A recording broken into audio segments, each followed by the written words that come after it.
The validation board is a tool that will help you track your progress and focus on what really matters for your new product or business idea. So let's take a look at the validation board. On the top, we have an area where you're going to track your pivots over time. So in Lean Startup, we redefine runway as the amount of pivots a startup can still make. Almost any successful startup that you can think of has had a major pivot over the course of its history. Think about YouTube. It started as an online dating site. Think about Groupon. It started as a site for collective action. And even Instagram was a location-based social network. In the bottom left is where we're going to design an experiment. So we're redefining a product as an experiment where the goal is actually to learn about customers. In the bottom right, we're helping you measure your progress by learning. And in a lean startup, it doesn't matter how many lines of code you have or how much revenue you have. It just matters how quickly you can learn. So we're redefining productivity. So the first step is defining your core hypotheses. This is the customer, the problem, and the solution. We're defining the customer as a group of people with a common pain, and it's in descriptive terms, so it's not traditional demographics that you might think of. The problem is the specific problem that this customer group has. It has nothing to do with the societal problem at large, but you actually want to define it within the way that they would describe it to you if you were having a conversation. Finally, initially, we're not going to actually define the solution because every problem actually has multiple solutions. And if you start with a solution, you may be missing another solution that would be an even better opportunity to solve that problem. After you've defined your core hypotheses, you're going to design an experiment. Ask yourself, what do I need to learn? We start by defining our core assumptions.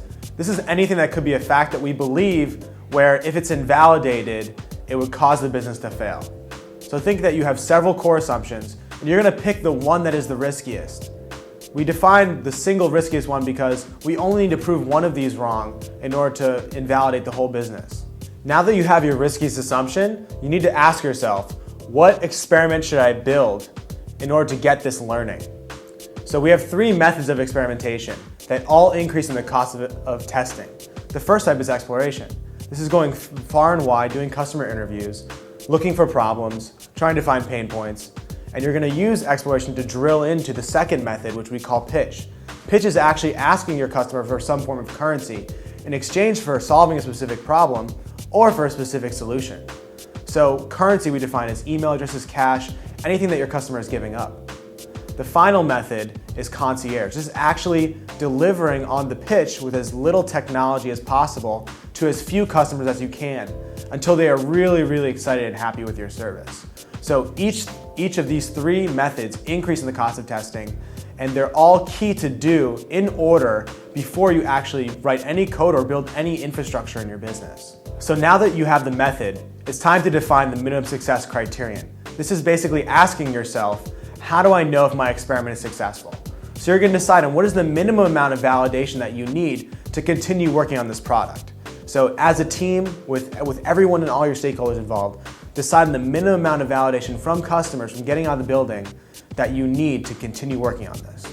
Then it's time to get out of the building and experiment with customers. Now that you've collected data from real customers, it's time to decide if you've met your minimum success criterion. If not, the hypothesis, the riskiest assumption, is invalidated, and it's time to figure out a pivot by pivoting one of your core hypotheses.